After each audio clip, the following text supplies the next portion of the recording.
হবিগঞ্জের নবীগঞ্জ পৌর শহরে এক পাগলির সন্তান প্রসব নিয়ে তোলপাড় হচ্ছে। কে এই সদ্য নবাগত শিশুর বাবা? কার লালসার শিকার এই পাগলি? এই আলোচনা শহরে টক অব দ্য টাউন।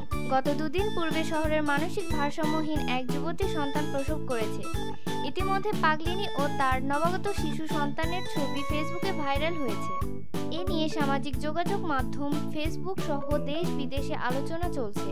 কে নিবে নবজাতকটির পিতার পরিচয়ের দায়িত্ব?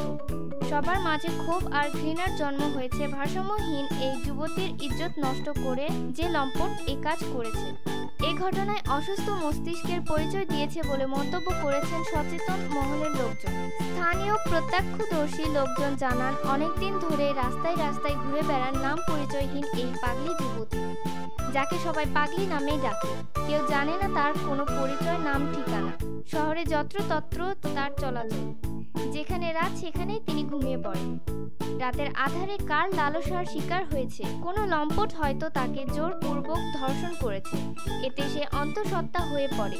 যখন তার অন্তঃসত্ত্বার দৃশ্য সবার মাঝে ধরা পড়ে, তখন থেকেই শহরে আলোচনা শুরু হয়, কে এমন নিন্দনীয় কাণ্ড ঘটালো।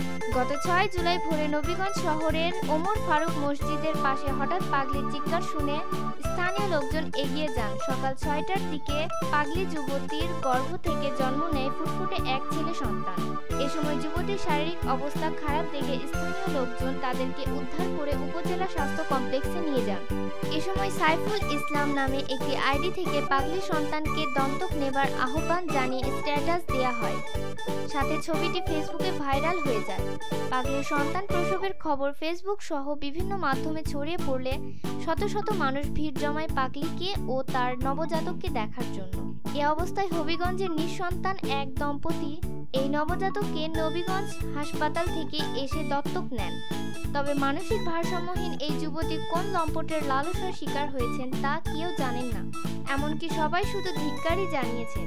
এদিকে পথ শিশুরা জানিয়েছে, কয়েকদিন পূর্বে স্বাস্থ্যবান ও কম বয়সী ফর্সা রঙের এক ছেলে ওই যুবতীকে ফুসলিয়ে কোন জায়গায় নিয়ে যাওয়ার চেষ্টা করছিলেন।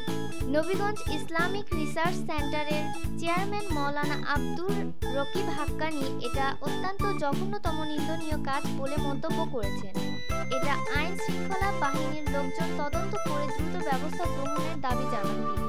যে বা যারা এ কাজ করেছে সেটা ইসলামের পরিভাষায় অমার্জনীয় অপরাধ করেছে, অবশ্যই আইনের আওতায় আনতে হবে।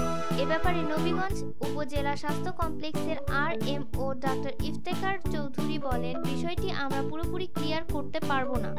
নবজাতকের শেষ পরিণতি আমরা জানি না। THO ডক্টর জাহাঙ্গীর আলম বলেন, এরকম কোনো ঘটনা তার জানা নেই, তবে তিনি শুনেছেন একটি নবজাতক তার হসপিটালে ভর্তি করে কে বা কারা রেখে গেলে পরে একটি দম্পতি নিয়ে যায়। এর বেশি তিনি জানেন।